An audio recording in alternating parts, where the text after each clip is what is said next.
Hmm.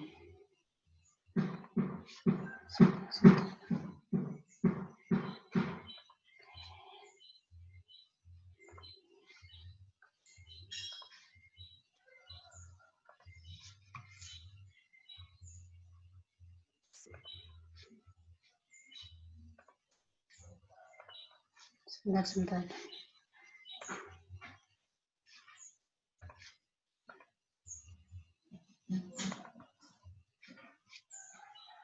Sudah kelihatan PPT saya?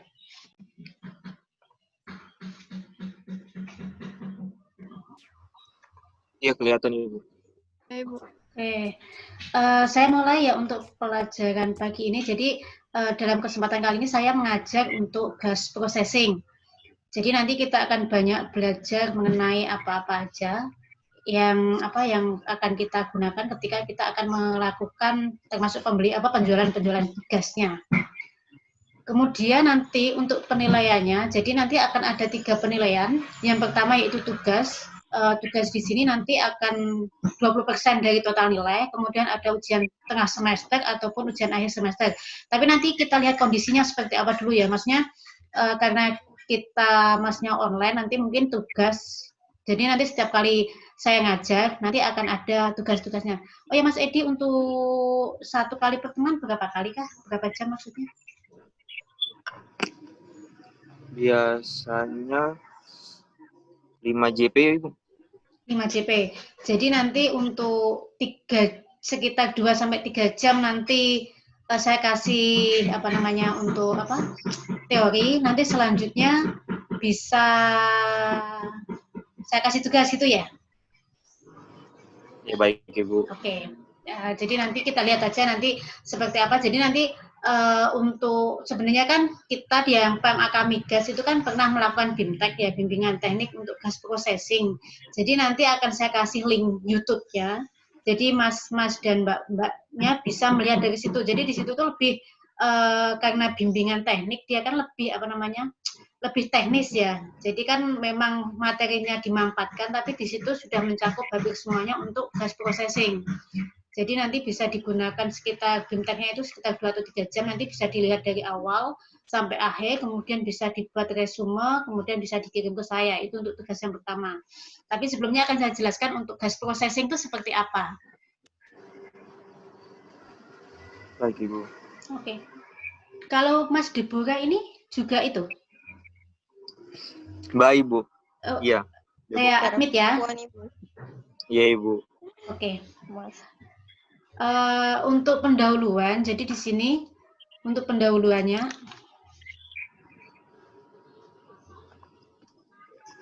jadi untuk petroleum, jadi kan kalian mungkin sudah banyak yang tahu ya petroleum itu apa sih gitu kan. Jadi ada yang bisa menjelaskan apa itu cara pembentukan atau formasi gas pada proses pembentukan gasnya? Ada yang tahu?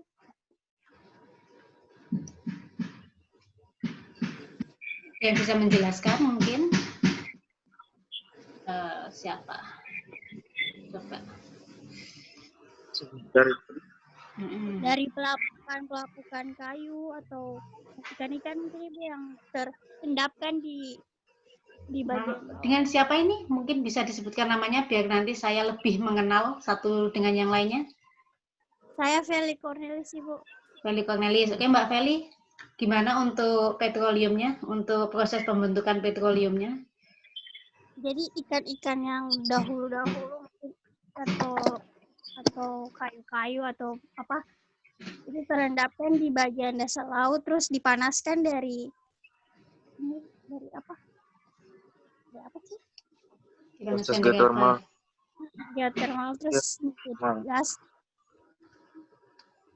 Proses geothermal gimana? Ada yang lain?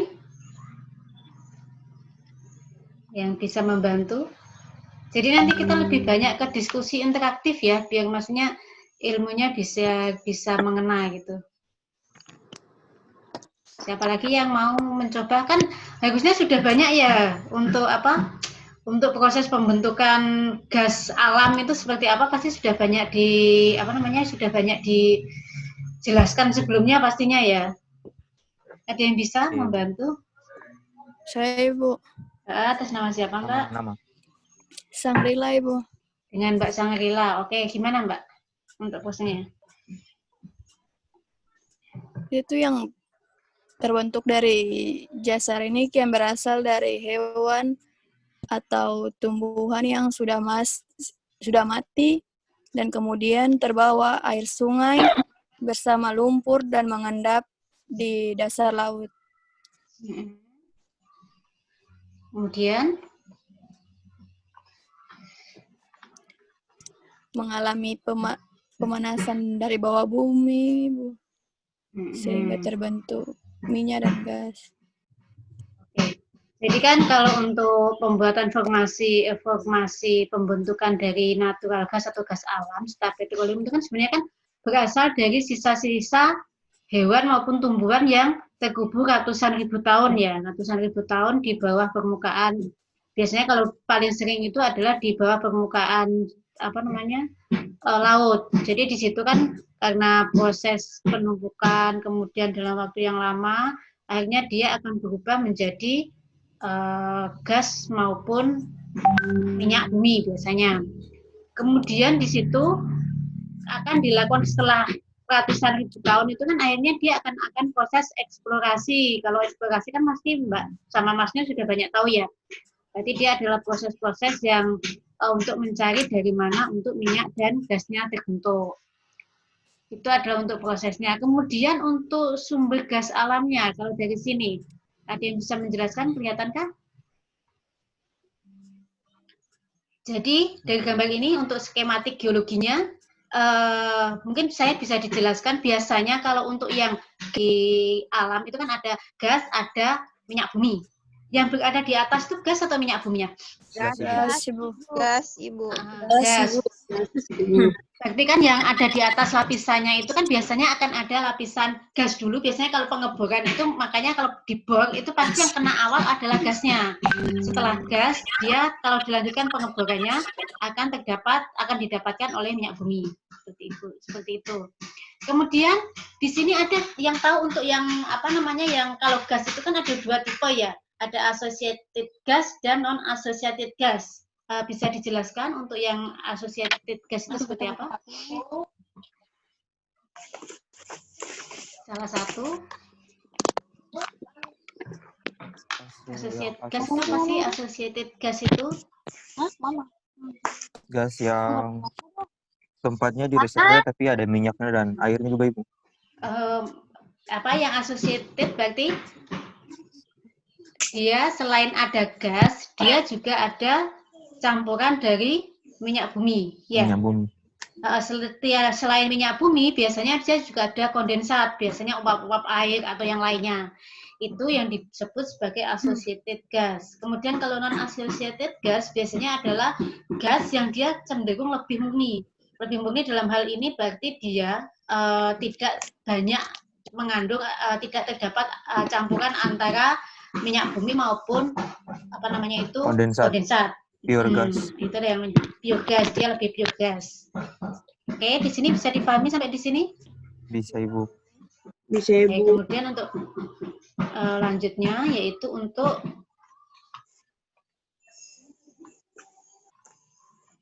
cadangan gas alam di dunia. Jadi kan sebenarnya gas alam itu kan banyak terdapat di negara-negara. Kalau kita sekarang ini kan mungkin bisa sebelum kita, kenapa sih kok sekarang kan kecenderungannya adalah ketika kita memanfaatkan antara gas ataupun minyak bumi atau menggunakan gas ya. Seperti dulu konversi dari minyak tanah menjadi LPG. Itu kan juga konversi dari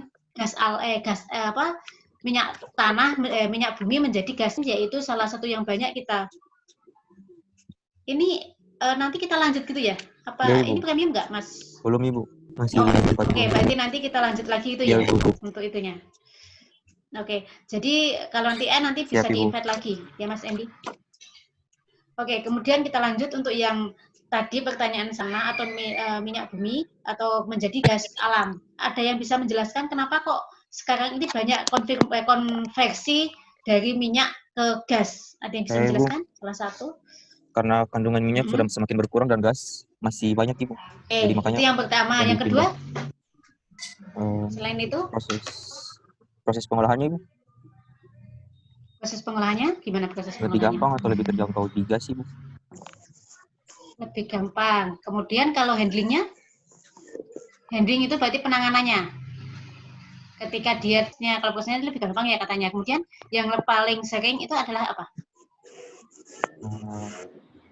Dia lebih bersih atau dia emisinya akan lebih kecil dibanding dengan minyak. Itu ya alasannya emisi udara. Jadi kan kalau minyak itu kan banyak komponen-komponen yang lainnya. Tapi kalau untuk yang gas itu kan biasanya 6 kayak gitu kan. Jadi kan ketika dia dibakar dengan udara, dia lebih banyak akan menghasilkan CO2 dan H2O. Itu. Tapi untuk handling sendiri sebenarnya untuk natural gas itu akan kan ketika kita menggunakan natural gas kita membutuhkan spesifikasi desain alat yang lebih kompleks. Salah satunya adalah ketika kita tahu LPG. LPG. Bayangkan aja ketika kita dulu menggunakan minyak tanah itu kan kita hanya pakai cirigen aja kan aja. Tapi kan ketika kita LPG harus mempunyai desain khusus. Kenapa kok LPG itu kalau kita istilahnya itu kan apa namanya? Melon ya? Tabung melon. LPG tabung melon ya? Tabung melon. Kenapa kok ada tebal banget untuk dindingnya? Ada yang bisa menjelaskan?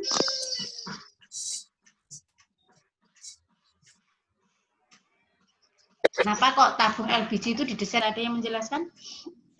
Agar tidak ada udara yang masuk, Ibu, jadi hanya gas. Maksudnya? Iya, tidak ada udara yang masuk. Salah. Gas. Kalau gas. LPG itu kan tahu komponen LPG C berapa?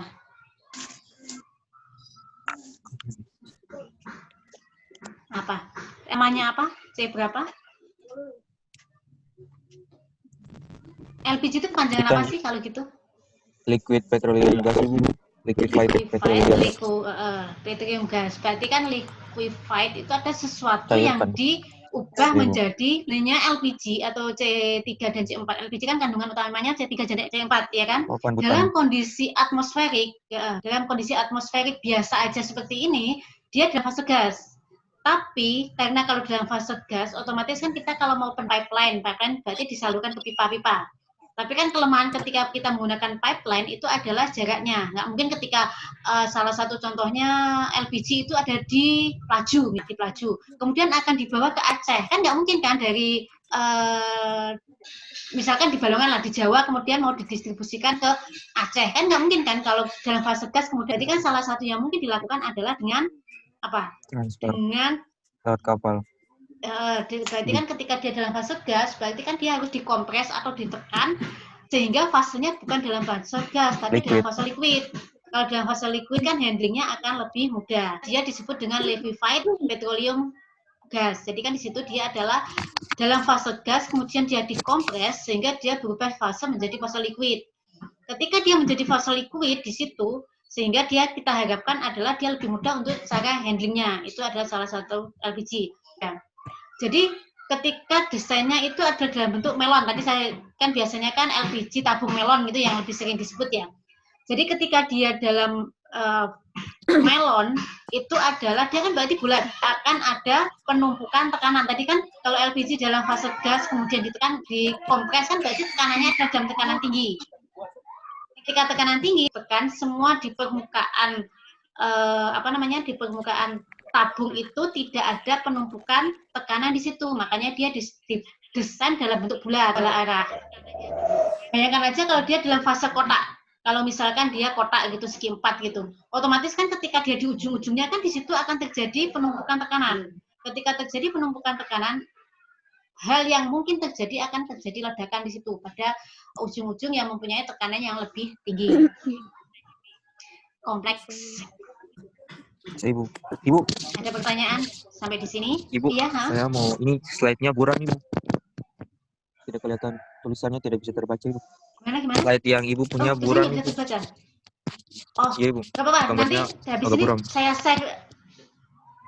Oke, ya. Kayaknya waktunya juga tinggal 2 menit. Baik. Tinggal 2 menit waktu timingnya. Gimana, kita tunggu atau nanti? Ya udah, nanti kalau mati. Dan untuk cadangan gas di dunia, itu Indonesia itu masih menduduki peringkat berapa itu tadi? 1, 2, 3, 4, 5, 6, 7, 8, 9, 10, 11, 12. Indonesia itu menduduki peringkat ke-14. Jadi yang paling banyak itu di Rusia, kemudian Iran, Qatar, sampai dengan Irak, Cina, Indonesia itu masih mengikuti menduduki peringkat ke-15. Jadi sebenarnya untuk pemanfaatan atau untuk cadangan minyak di dunia itu memang kita masih top 15 terbanyak di dunia. Yang paling banyak di Rusia itu berdasarkan dari web yang dari chartbeam.com dari situ. Kemudian untuk cadangan gas alam di Indonesia dari data 2018 yang dikeluarkan oleh Direktur ESDM, di sini untuk cadangannya adalah 135,55 triliun kaki kubik atau TSCF. Di sini ada banyak, ada di Jawa Timur, Jawa Barat, kemudian ada di Sumatera Selatan, Sumatera Tengah, Sumatera Utara, sampai Kalimantan, Sulawesi, Maluku, dan Papua. Itu adalah sebenarnya untuk dari cadangan gas alam ini jika kita bisa atau mampu memanfaatkannya, mestinya untuk pendistribusiannya kan di situ kan kelihatan bahwa tiap-tiap pulau kan dia mempunyai cadangan gas. Jadi untuk pembangunan gas atau jaringan gas itu masih sangat. Oke, kemudian saya lanjut ya untuk yang cadangan gas alam di Indonesia. Sudah bisa dilihat untuk PowerPoint-nya? Sudah, Ibu. Sudah, Ibu. Oke. Kemudian untuk next di sini adalah untuk mata rantai pendistribusian gas. Jadi ini saya ambil dari webnya Pertamina. Awalnya kan ketika kita akan memproses gas itu kan pasti dari hulu, dari eksplorasi dan produksi, ya kan? Ketika dia keluar dari eksplorasi dan produksi, kemudian dia akan ada pemrosesan. Pemrosesan di sini adalah biasanya kalau dia associated gas, berarti kita perlu meremoval atau menghilangkan beberapa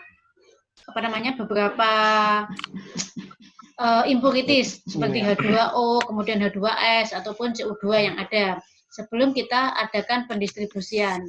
Jadi setelah itu, jadi pendistribusian itu akan ada beberapa. Dia langsung dicairkan atau di liquefied, kemudian ada yang lewat di distributing atau pipeline atau gas, jaringan gas kota biasanya seperti itu. Kalau jasa bawahnya lebih susah, berarti kan dia lebih ringan, makanya untuk kemudian untuk satu dari di sini adalah untuk satu volume gas dinyatakan dengan standar kubik feet atau SCF, kondisi standar suhu 96 derajat Fahrenheit dan tekanan 14,7 PA untuk satuan volume. Kemudian satuan fluid itu berarti satuannya adalah mmSCFD atau million standar kubik feet atau mmSCFD, CFD, yaitu million standar kubik feet per day. Jadi kalau misalkan ada processing gitu ya, LPG natural gas, removal penghilangan acid removal unit atau penghilangan gas, misalnya adalah MSCF atau standar.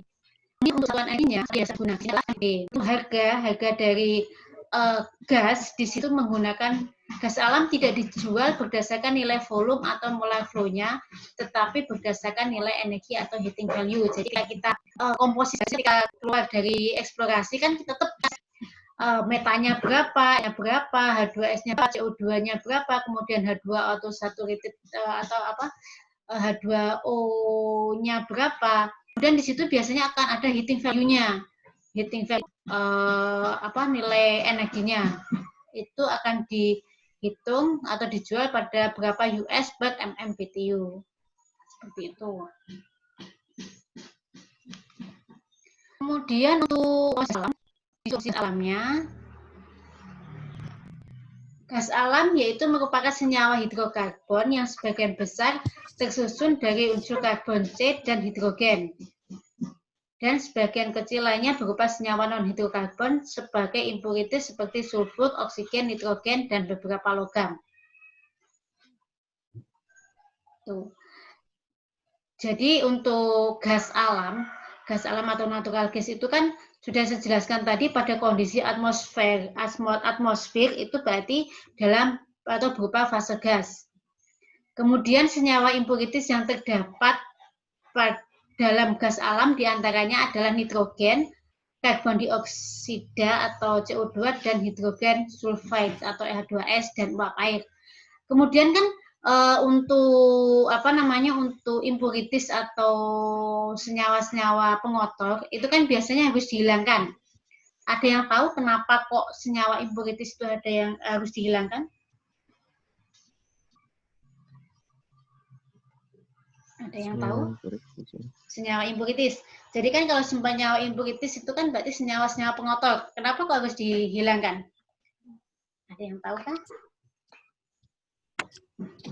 Biar gas jadi. Biar apa? Namanya juga pengotor kan? Kalau pengotor kan otomatis iya, kalau pengotor kan harus dihilangkan.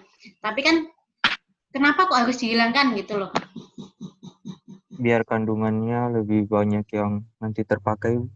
Kandungannya lebih banyak terpakai, itu yang pertama. Kemudian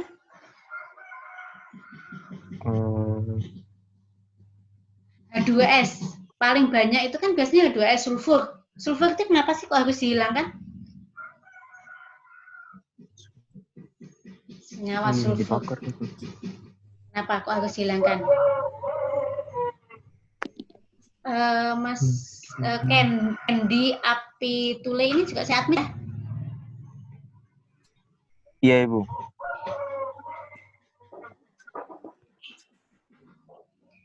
Kenapa? Kalau senyawa sulfur itu kenapa sih kok harus dihilangkan gitu?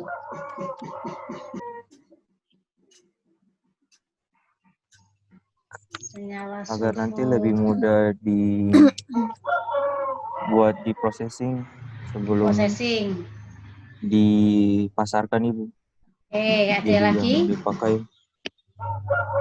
Lain Mas Edi, siapa lagi? Mbak Jin? Bacanya gimana? Jian apa Jin? Jen, Ibu Jen.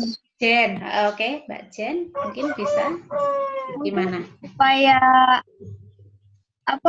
fase yang baru itu lebih stabil gitu, Ibu.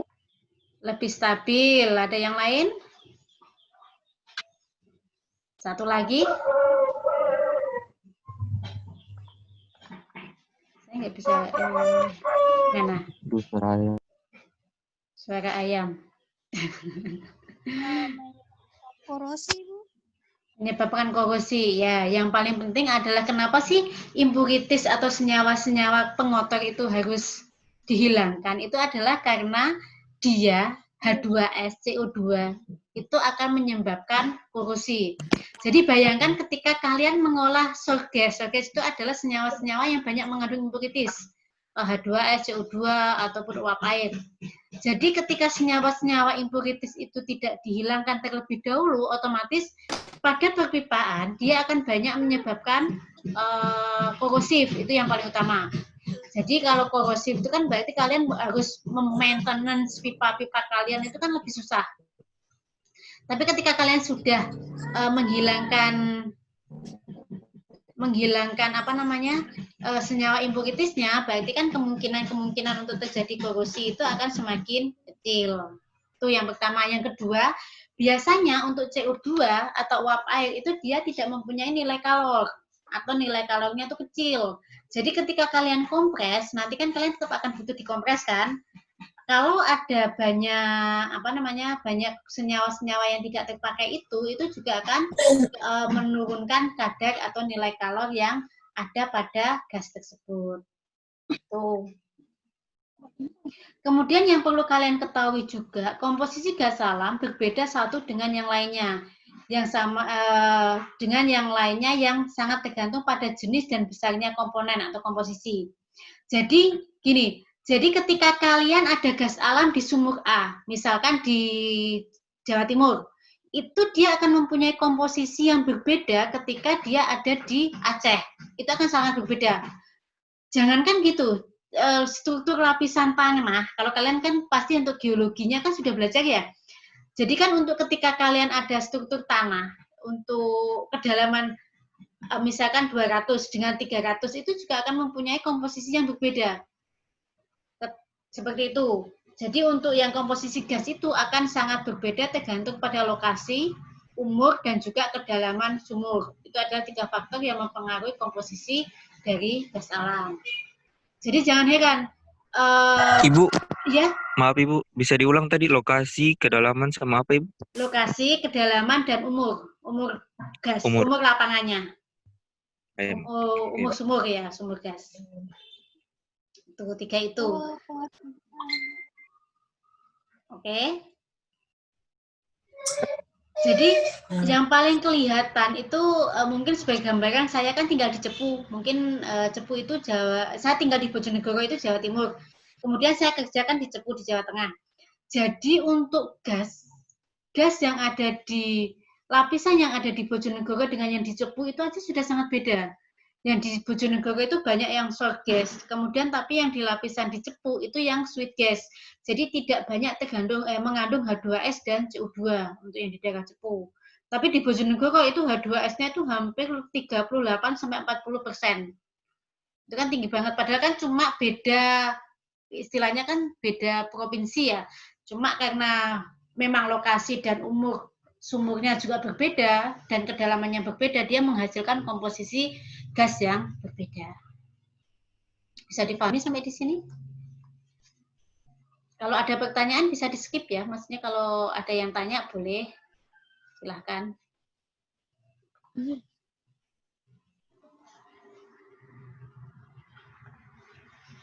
Kemudian biasa lihat partisipannya. Kemudian untuk ada pertanyaan, kalau ada pertanyaan boleh langsung ditanyakan. Kalau ada sesuatu yang nggak jelas bisa langsung ditanyakan, kita diskusi aja nggak masalah.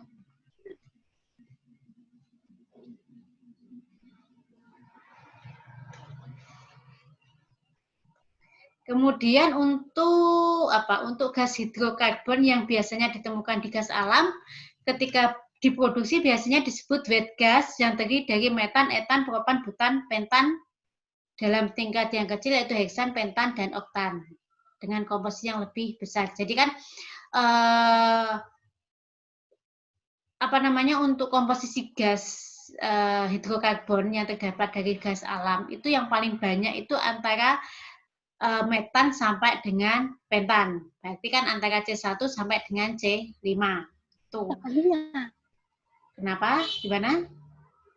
C1 sampai C5. Kemudian yang lainnya itu dalam bentuk heksan, pentan, dan oktan, dia ada cuma dalam bentuk dengan komposisi yang lebih kecil. Kemudian itu disebut dengan wet gas. Wet gas itu berarti adalah masih tercampur, wet itu berarti kan basah ya. Di situ berarti masih ada campuran-campuran C yang lebih tinggi.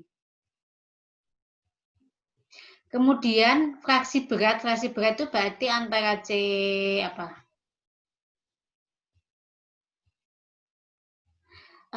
untuk kalau C3 C4 tadi kan C3 C4 ke atas itu kan dia C3 C4 kita gunakan sebagai pentan ya. Kemudian untuk yang C5 ke atas kan bisa untuk reformat ataupun produk-produk dari refinery yang lain. Kemudian untuk fraksi berat ini dihilangkan, kemudian gas kering atau dry gas disalurkan melalui pipa-pipa terutama sebagai campuran dari metan dan etan, di mana porsi yang paling besar adalah metan. Jadi yang seperti saya jelaskan tadi untuk yang gas metan dan etan itu biasanya adalah penyalurannya dengan menggunakan piping atau pipa-pipa. Pipa-pipa itu yang sudah saya jelaskan tadi juga, kenapa dia pakai pipa lebih menguntungkan karena memang dia mempunyai titik didih ya, atau mempunyai masa penguapan itu yang lebih tinggi dibanding dengan yang C3 C4. Kalau C3 C4 nanti kita jual sebagai LPG. Kalau LPG tadi kan kita kompres masih bisa menjadi dicairkan. Kalau C1 dan C2 dia akan lebih menguntungkan jika dijual dalam bentuk piping atau jaringan gas kota biasanya. Oke, di sini ada pertanyaan sampai di sini? Jelas? Suara saya jelas juga kah?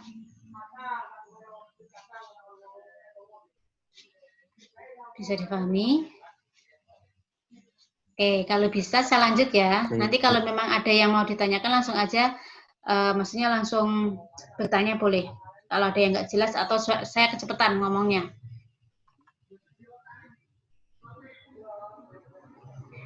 Kemudian ini adalah tipikal komposisi kimia dari gas alam. Di sini tadi saya sudah bilang bahwa ketika dia dari lapangan A, lapangan B, dengan jenis gas yang associated gas maupun non-associated gas, dia akan mempunyai komposisi yang berbeda. Seperti di sini, untuk yang associated gas. Di associated gas ini untuk lapangan A dan lapangan B aja dia jelas-jelas berbeda. Di sini untuk CH4 atau metannya. Metan di sini untuk CH4 itu lapangan A dia mempunyai nilai yang lebih kecil dibanding oleh lapangan B. Begitu juga untuk C2 dan C3-nya juga seperti itu.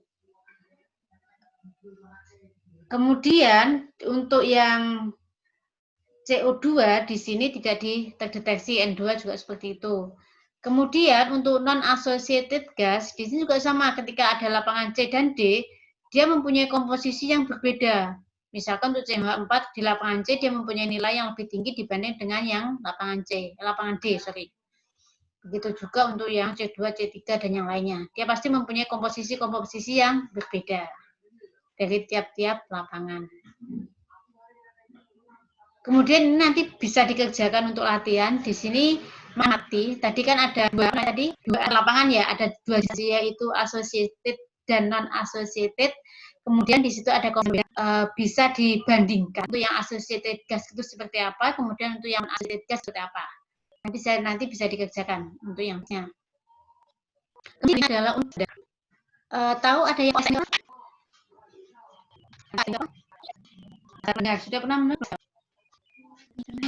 Kan standar testing and material itu ASM. Kan dia penguji untuk ASTM. Kalau distilah poin itu tetap ada standar ASTM-nya. Jadi standar menurut ASTM dan 45. Ini itu dari yang 1 sampai 10, N2, kemudian C itu plus itu 0, yang paling kecil di sini 100, kemudian H2S-nya 0,05. Sampai dengan C6H14 itu 0,01 sampai 2 mol. Kemudian itu saja Oreo Grinti. Dia punya ada yang tahu, ada yang jalan.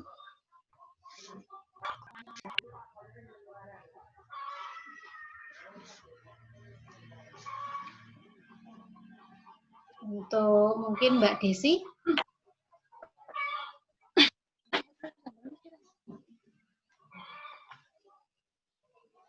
Mbak Desi mungkin bisa mencoba menjelaskan. Sebentar.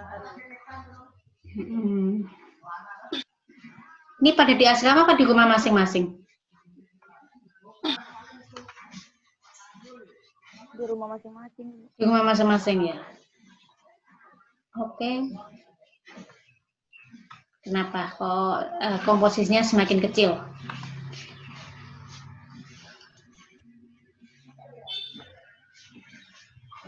Ini kan kalau untuk yang C3H8 ini kan masih 0,01 sampai 100, C4 kan masih C4H10 kan masih 0,01 sampai 10, tapi ketika CH7 mulai C5 sampai C7 kan dia antara 0,01 sampai 2. Kan semakin kecil kan persen molnya. Kenapa? Atau mungkin yang lain?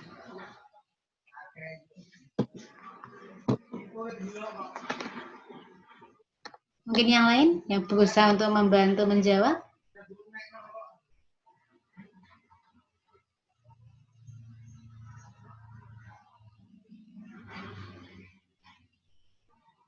Ada yang bisa menjawab, mencoba menjawab? Gimana? Jadi kan kalau C1 sampai dengan C3, C4, atau C4, C5, itu kan dia dalam fase gas kan? Kalau dia sudah C8 ke atas, itu dia sudah untuk dalam atmosferik, dia sudah dalam fase liquid. Berarti di situ dia sudah bukan masuk ke komponen gas alam, tetapi sudah masuk ke komponen minyak bumi. Seperti itu. Kenapa kok dia mempunyai komponen yang lebih kecil? Bisa dipahami sampai di sini?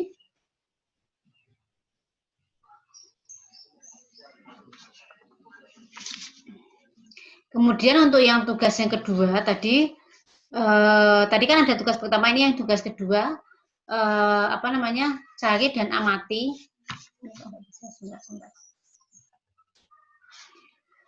Carilah beberapa persamaan dan perbedaannya. Komposisi tadi kan ada persentase dari natural gas. Kemudian dilakukan apa yang tidak terdapat pada natural gas. Mengapa?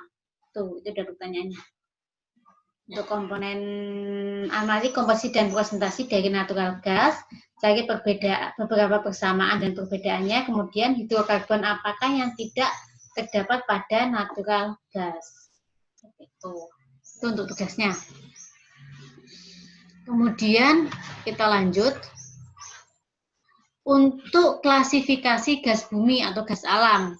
Jadi untuk klasifikasi gas alam itu ada yang sudah saya singgung di awal tadi, dia ada dua, yaitu non-associated gas dan associated gas. Untuk yang non-associated,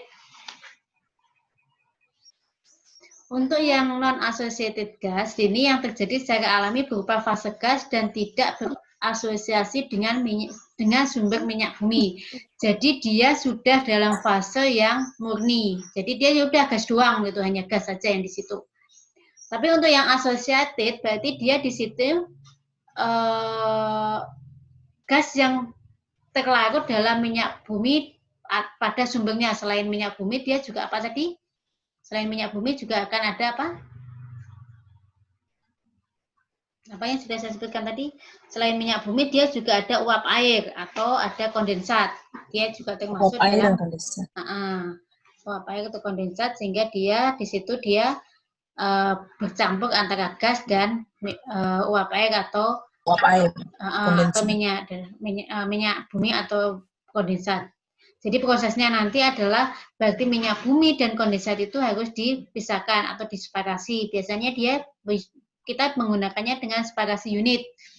Kalau untuk memisahkan minyak bumi dan dengan kondensat tadi bisa dengan menggunakan kolom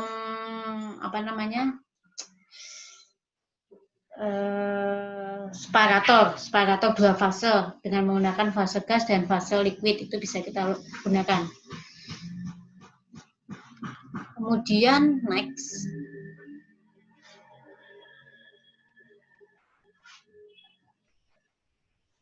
Kemudian untuk kontaminasi gas alam. Jadi gas alam itu ada beberapa kontaminasi yang harus kita hilangkan. Yang pertama adalah H2S atau hidrogen sulfid. Namanya juga sulfida. Berarti dia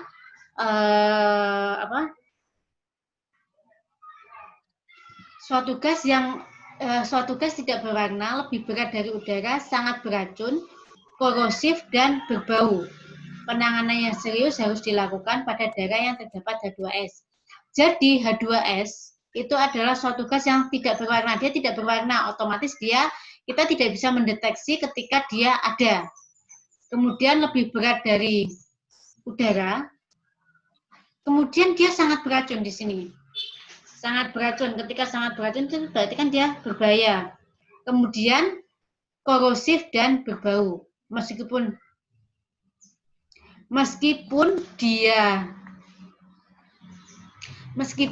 dia tidak berwarna, tapi dia bau.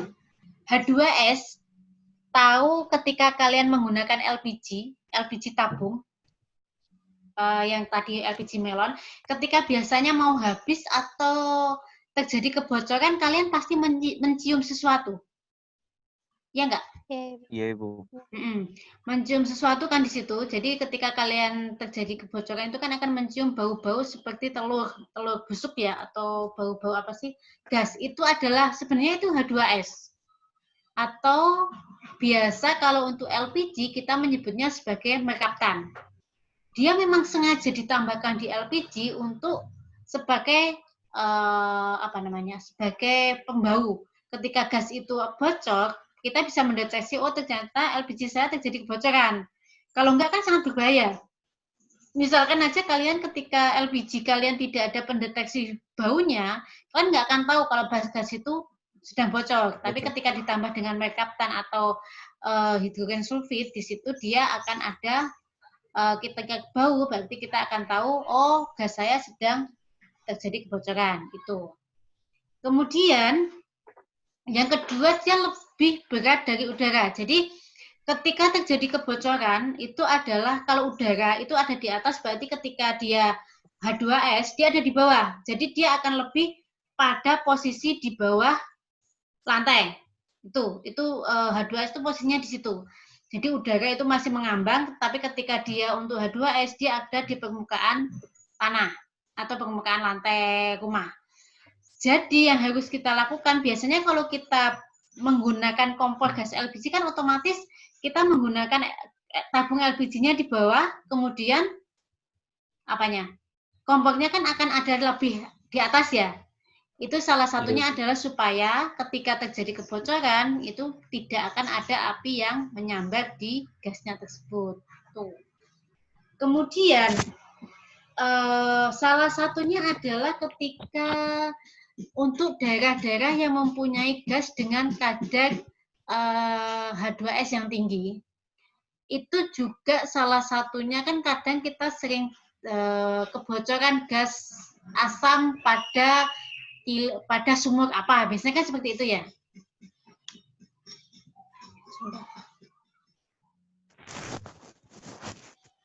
Kemudian kan biasanya kan seperti itu. Kemudian ada warga yang keracunan karena gas H2S. Pasti sering mendengar kabar itu ya? Pernah mendengar kan pasti ketika terjadi kebocoran gas, kemudian masyarakatnya terjadi keracunan, kayak gitu. Logikanya kan ketika, ya gas itu ketika dia masuk ke suatu rumah, otomatis dia akan terjadi peningkatan atau kumulatif gas H2S yang ada di rumah. Tapi sebenarnya selama dia tidur di atas, karena sifat gas tadi yang dia lebih berat daripada udara, otomatis ketika misalnya kita tidur di ranjang, selama tidak terjadi akumulasi gas yang terlalu tinggi, sebenarnya tidak akan terjadi keracunan. Karena sifat gas tadi yang memang cenderung dia yang berada di bawah permukaan lantai. Maksudnya berada di bawah permukaan, seperti itu. Bisa dipahami sampai di sini? Bisa, Ibu. Bisa, oke. Kemudian yang tadi dia korosif pasti, karena kalau H2S itu pasti korosif. Kalian misalkan ada H2S sulfur aja, sulfate aja, ketika kalian kena pipa aja itu pasti akan terjadi keropos. Makanya ketika kita pemrosesan, otomatis kita harus menggunakan harus meremoval dulu H2S-nya. Kemudian itu adalah kontaminasi gas alam yang pertama. Yang kedua yaitu karbon dioksida atau CO2. Gas di sini, gas karbon dioksida itu kan biasanya kan kita nafas aja kan juga ada CO2-nya kan. Ketika proses pembakaran itu kan juga menghasilkan CO2 juga. Di sini dia inert, tidak berwarna dan tidak berbau. Tapi kenapa kok harus dihilangkan? Karena yang sudah saya jelaskan tadi bahwa ketika kita kalau heating value atau nilai pembakaran gas itu akan menurun ketika dia ada CO2.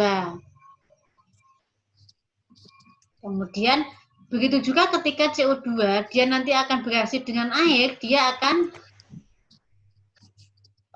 ketika dia CO2 dia ketemu dengan air, dia akan bersifat korosif.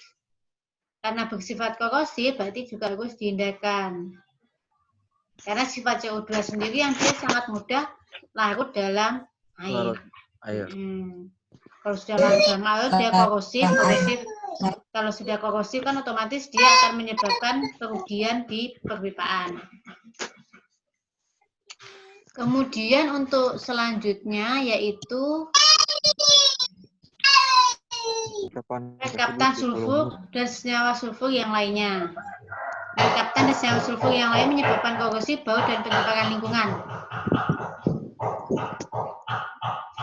Tuh, merkaptan sama dengan H2S tadi. Kemudian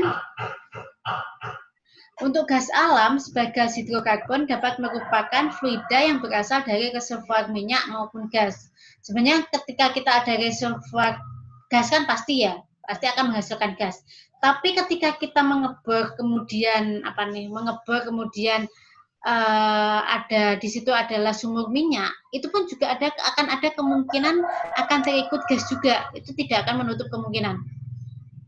Kemudian secara alami gas hidrokarbon dapat terlarut dalam minyak karena adanya tekanan, sehingga jika minyak diproduksi atau terjadi perubahan tekanan, gas yang terlarut akan melepaskan diri dari minyak. Itu alasannya kenapa kok gas hidrokarbon dapat larut dalam minyak. Karena kan kalau gas hidrokarbon itu kan tetap karena segala sesuatu yang ditekan itu kan dia akan berubah fase dari fase gas menjadi fase liquid. Ketika dia dalam fase liquid itu berarti dia akan berkumpul dengan minyak. Kemudian biasanya kan pemisahnya bisa dengan menggunakan separator atau pemisahan dua fase antara fase gas dan fase liquid. Seperti itu. Sampai di sini ada pertanyaan?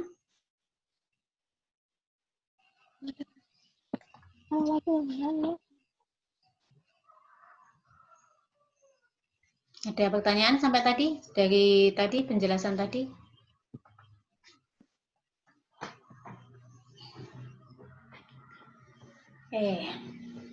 Kalau nggak ada, saya lanjut untuk sifat-sifat gas alam yang memiliki harga jual tinggi ya.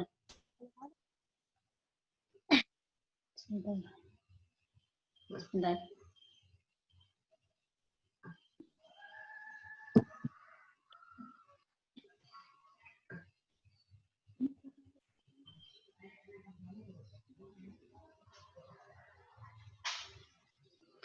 Jadi untuk gas alam itu dia akan memiliki harga jual tinggi jika dia mempunyai kemurnian hidrokarbon tinggi untuk menjamin kualitas maupun kuantitas alam. Jadi yang dimaksud dengan mempunyai kemurnian hidrokarbon tinggi di sini dia tidak terlalu banyak atau tidak ada impurities yang terikut. Kalau semakin kecil impurities yang terikut, maka harga jualnya juga akan semakin tinggi. Kemudian yang kedua, tidak menimbulkan korosi pada peralatan pengolahan maupun produk yang dihasilkan. Otomatis kan, ketika dia tidak ada impurities, berarti gas itu bersih, otomatis dia tidak akan menimbulkan korosi, karena penyebab korosi yang paling banyak adalah adanya impurities. Salah satunya adalah H2S, merkaptan maupun CO2 yang terlarut dalam air. Kemudian yang ketiga yaitu mempunyai nilai kalor tinggi bila gas alam digunakan sebagai bahan bakar. Semakin tinggi, semakin tinggi C yang ada pada gas alam, dia akan mempunyai nilai kalor yang lebih tinggi dibanding dengan dia yang mempunyai C yang lebih rendah. Jadi kalau kalian misalkan C1C2 dibanding dengan C3C4, campuran C1C2 ya maksud saya, dibanding dengan campuran C3 dan C4, otomatis C2 dan C3 itu campuran C3 dan C4 dia akan mempunyai nilai kalor yang lebih tinggi dibanding dengan yang C1 dan C2. Begitu juga tadi kan disebutkan ketika CO2. CO2 tadi kan dia inert kan, tapi dia dapat mengurangi atau menurunkan heating value atau nilai kalor. Dia dapat menurunkan nilai kalor. Semakin dia bersih dari impurities. Oke, kita lanjut ya. Untuk apa tadi? Sampai mana tadi? Untuk sampai di poin ketiga, Ibu. Di poin ketiga ya. Jadi sebentar. Jadi mempunyai nilai kalor tinggi bila gas alam digunakan sebagai bahan bakar. Tadi kan sudah saya jelaskan. Kemudian produk yang dihasilkan tidak boleh terjadi endapan berupa hidrokarbon berat pada sistem penyimpanan. Jadi kan sudah jelas. Jadi kan tadi ketika di gas alam itu kan selain dia berupa gas, itu kan juga kemungkinan akan terikut oleh minyak. minyak itu juga harus dihilangkan, atau minyak bumi itu kan salah satunya kan tetap dari hidrokarbon kan. Dia hidrokarbon berat, maksudnya hidrokarbon berat itu ada hidrokarbon yang mempunyai C yang tinggi. Biasanya kan kalau sudah C7 ke atas itu tetap akan kita removal kan, biasanya kan C3 C4 kemudian setelahnya akan tetap kita removal atau kita hilangkan. Kemudian harus mempunyai tekanan uap yang cukup agar tidak membahayakan keselamatan dalam pengangkutan, penyaluran, dan penyimpanan. Jadi kan untuk yang seperti LPG atau C3, C4 itu kan tetap ketika kita akan melakukan pendistribusian, berarti dia akan ditaruh di tangki-tangki. Ketika ditaruh di tangki-tangki kan dia tetap dikompres atau dinaikkan tekanan supaya dia berubah fase dari fase gas menjadi fase liquid. Itu tekanannya nggak boleh, tekanan uapnya dia nggak boleh kurang, jadi tetap akan ada aturan berapa sih untuk tekanan uap yang harus dia capai ketika proses pengisian, itu juga harus diperhatikan. Kemudian yang paling penting, pembakaran gas alam, itu dia harus bersih dan tidak mencemari udara. Salah satunya adalah dengan sedikitnya impurities yang terdapat dalam gas alam, karena kan tetap H2S. H2S itu bagaimanapun juga walaupun sudah di flare sekalipun dia juga akan menyebabkan terjadinya pencemaran udara kalau mempunyai kadar H2S yang lebih tinggi. Tadi saya sudah sempat bilang belum kenapa kok LPG ya, LPG tadi kan diubah fase dalam fase gas menjadi fase liquid, itu salah satunya adalah untuk lebih mudah penanganan atau handlingnya. Kemudian yang kedua dia lebih yang pertama handling, yang kedua adalah akan semakin banyak volume yang didapatkan. Jadi ketika ditekan itu kan otomatis kan volumenya akan semakin mengecil, ya kan? Ketika volumenya mengecil berarti kan akan semakin banyak gas yang bisa disimpan pada suatu tempat penyimpanan atau bejananya. Oke, sampai di sini pertanyaan? Sebelum kita lanjut.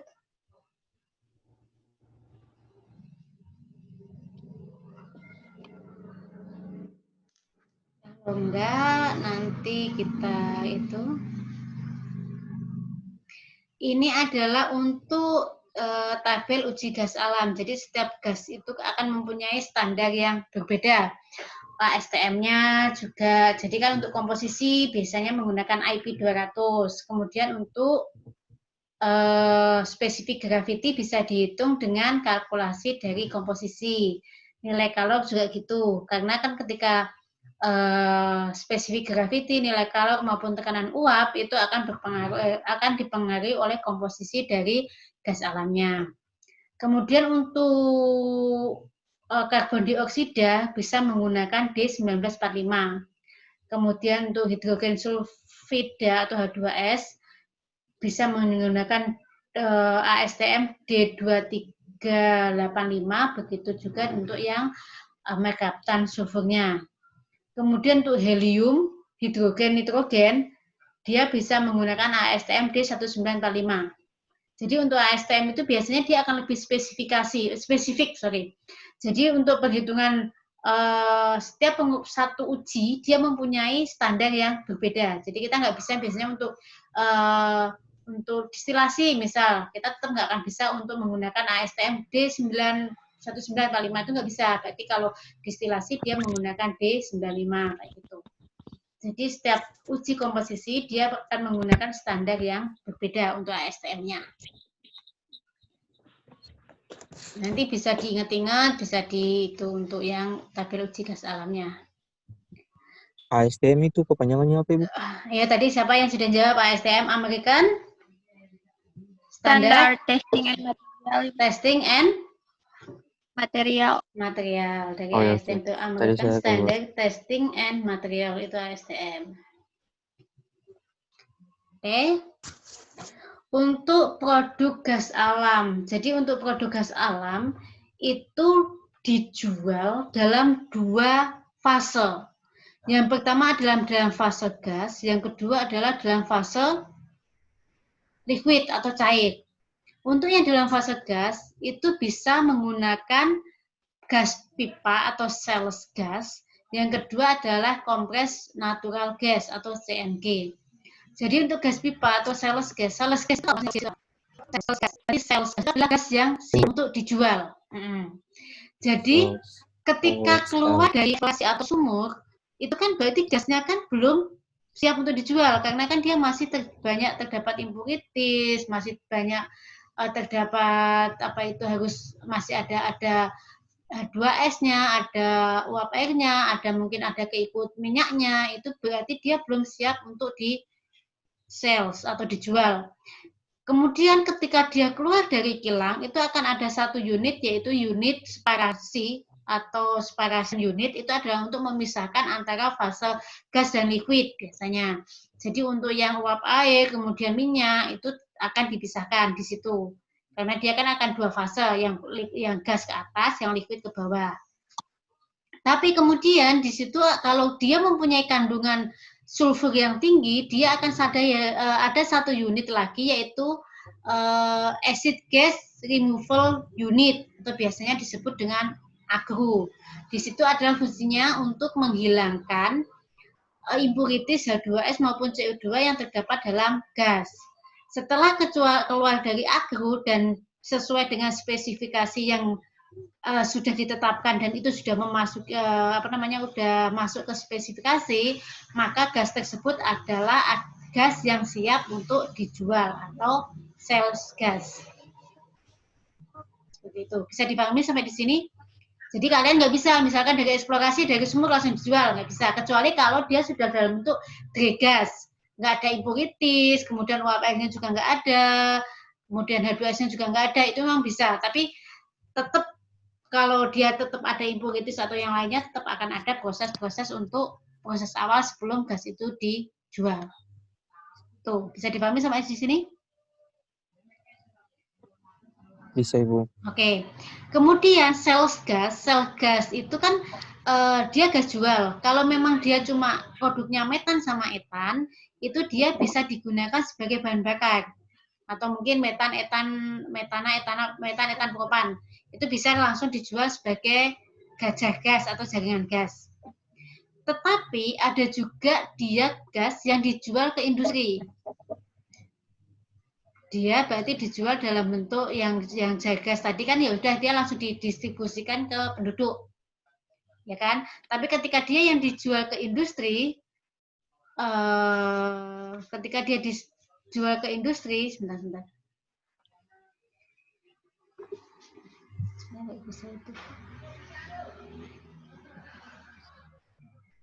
Ini slide-nya masih disifat-sifat. Oke, sebentar. Kemudian ketika dia dijual ke industri, otomatis kan dia akan dialihkan ke industri yang akan membeli. Biasanya untuk gas ini dia adalah dengan menggunakan piping, karena kalau piping kan otomatis dia lebih murah, ya kan? Lebih murah itu dalam artian ya udah kan, kalau bayangkan kalau kalian ingin menjual gas ke misalkan proses pembuatan LPG, kemudian kalian tabungin dulu, kan itu kan akan membutuhkan biaya yang jauh lebih tinggi dibanding dengan yang dialihkan langsung ke gasnya. Bisa dipahami sampai di sini? Salah satu alasannya seperti itu. Kemudian yang kedua yaitu dalam fase gas, yaitu compressed natural gas atau CNG. Gas alam yang dikompresi dalam kondisi bertekanan disimpan dalam tangki bertekanan tinggi. Jadi yang pertama tadi itu yang di sales dengan pipa, yang ini adalah dikompres. Ini untuk tekanannya sampai 20 sampai 25 MPa atau 200 sampai 250 bar. Berarti kan memang tekanannya adalah tekanan tinggi. Di sini dia terdiri dari metan, komponen utama, dan sejumlah hidrokarbon lain seperti etana dan propana. Karena dia dalam bentuk kompres atau ditekan, berarti di sini dia tetap harus menggunakan apa? Odoran atau apa, pembau atau apa namanya itu, senyawa. Di sini kan sama dengan LPG juga. Berarti ketika dia untuk CNG-nya, berarti dia membutuhkan senyawa sulfur yang ditambahkan pada fasilitas CNG-nya. untuk mendeteksi kebocoran. Tapi kembali lagi, ketika kita menjual dalam bentuk kompres natural gas, di situ berarti kita harus mengacu ke standarnya. Kalau dia standarnya harus sesuai dengan Ditjen Migas. Sebenarnya untuk yang sales gas atau yang gas pipa itu dia hanya membutuhkan spesifikasi tertentu sesuai dengan dia kalau spesifikasi tertentu, tapi untuk yang CNG dia harus mengacu pada standar yang dikeluarkan oleh Ditjen Migasnya. Seperti itu. Sampai di sini ada pertanyaan? Ada pertanyaan kah? Tidak, Ibu. Ya, oke. Sempat kalau yang lain. Kita lanjut ya. Jadi untuk spesifikasi gas pipa di sini ada beberapa untuk yang major dan minor komponen dari metan sampai dengan karbon dioksida itu nilai minimumnya 75, maksimumnya sekian. Kemudian hidrogen sulfidanya berarti untuk maksimumnya 0,25 sampai 1 gram per 100 SCF sampai dengan heating value-nya itu minimal 950 sampai dengan 1150 BTU. Sedangkan untuk yang CNG di sini dia untuk yang CNG dia di sini komponennya C1 plus C2 dia minimumnya 62,0 sampai dengan C4-nya berapa, kemudian N2-nya dia maksimal hanya 0,2, kemudian untuk heating value-nya minimumnya adalah 44.000 pada tekanan 1 atm ini. Itu merkurinya maksimalnya 9,9%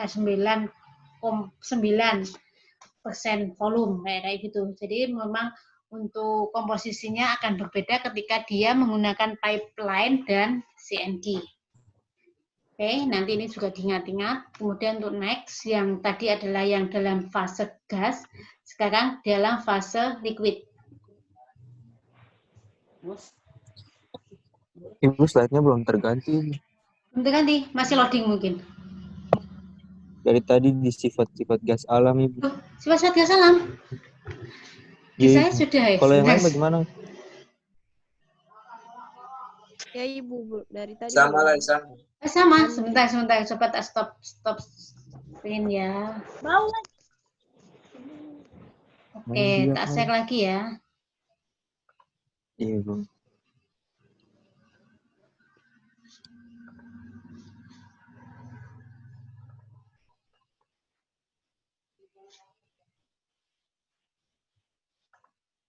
Sini, ini apa sekarang? Sudah, Ibu, di produk gas alam fase cair. Oke.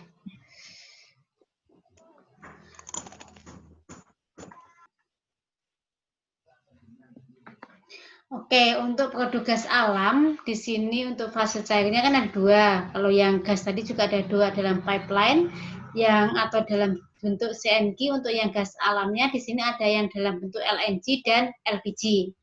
Kalau LNG berarti di ini adalah liquefied natural gas. Berarti di situ adalah dia yang dikompres adalah natural gasnya. Kalau yang petroleum berarti LPG dia petroleum gasnya. Kalau untuk LNG dia gas metan dengan komposisi 90% metan. Jadi di sini lebih banyak gas metannya. Pada tekanan atmosferik dan suhu minus 163 derajat Celcius untuk LNG. Kemudian sebelum pencairan, gas menjalani proses pemurnian untuk menghilangkan senyawa yang tidak diharapkan yaitu CO2, H2S, DHG, dan H2O. Kemudian untuk yang LPG itu adalah gas alam yang dicairkan dengan komposisi utama propan dan butan. Jadi untuk gas LPG sendiri itu sebenarnya ada 3, LPG butan dan LPG mix. Berarti adalah campuran antara propan dan butan. Seperti itu. Nah, ada pertanyaan sampai di sini? Bisa dikerjakan dulu sebelum kita lanjut. Nanti salah satu berarti 2 orang nanti seksnya next lagi tugasnya itu guys. Ini tugas pertama tadi nanti ketahuan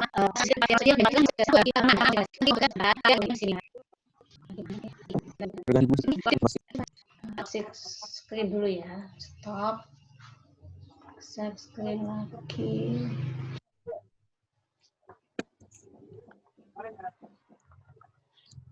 Ini sudah.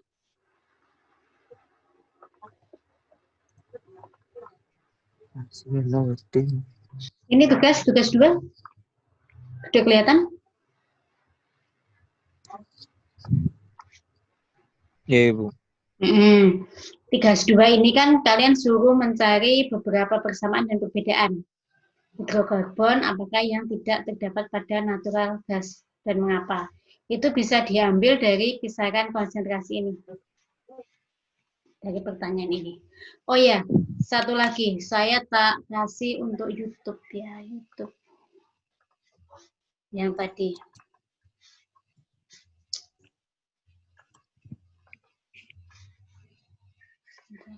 Maksud saya.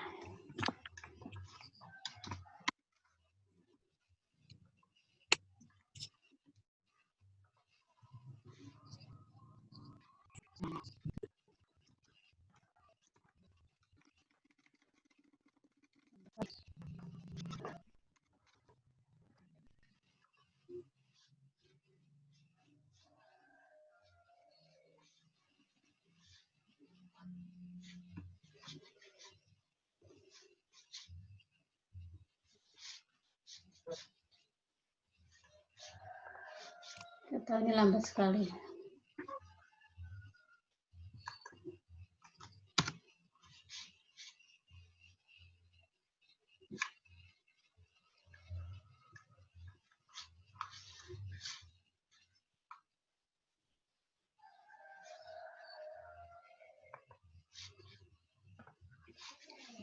Jadi gini aja, nanti saya kirim linknya ke Mas Edi untuk apanya?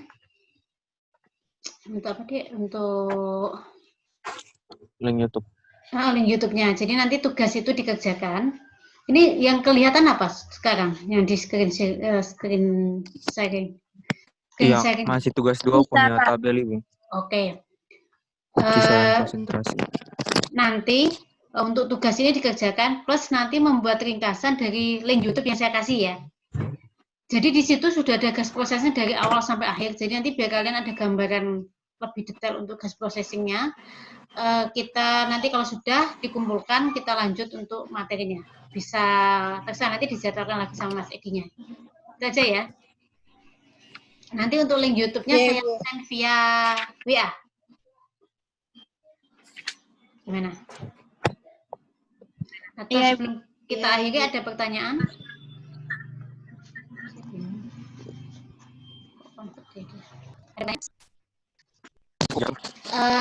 Terserah. Maksudnya untuk hari ini sisanya nanti buat ngerjain 3 tugas itu. Oh, apa iya, sudah kesepakatan aja mau kapan dikumpulkan gitu aja nggak apa-apa sih. Kalian butuh berapa hari untuk bisa menyelesaikan? Nanti diskusi dulu. Oke, nanti kabari saya ya untuk diskusi. Nanti ibunya lewat WA aja, Ibu. Saya bagikan nomor Ibu. Lewat email aja gimana? Email. Kalau email kan lebih ke record. Baik, Ibu. Kalau email kan saya lebih gampang recordnya daripada WA. WA suka Email hilang. Baik, Ibu, siap, Ibu. Nanti dibagi. Oke, nanti saya kasih untuk yang link YouTube-nya. Kemudian juga untuk yang tugas tadi kerjakan. Untuk YouTube-nya jangan lupa untuk di-subscribe kalau misalkan ada kegiatan-kegiatan di BIMTEK yang sesuai dengan bidang kalian. Oke, ada pertanyaan yang lain? Saya, Bu. Gimana, Mbak? Kira-kira bisa diminta tidak ikut rekaman yang pelajaran yang punya? Boleh. Nanti lagi saya convert, nanti coba saya upload ke YouTube aja ya, biar maksudnya lihatnya gampang daripada saya harus kirim file satu-satu. Gimana? Iya, baik, Ibu. Oke. Nah, nanti setelah saya convert selesai, saya gabung, nanti saya upload ke email ke YouTube biar nanti gampang untuk share-nya. Itu lebih gampang daripada saya harus satu-satu gitu kan, kalian harus transfer file yang lumayan besar kan, lebih baik lewat YouTube aja. Gimana? Ada yang lain? Ada pertanyaan yang lain? Ya, Ibu. Ada pertanyaan yang lain? Ibu, nanti kita lanjutnya Ibu kapan bisa Ibu?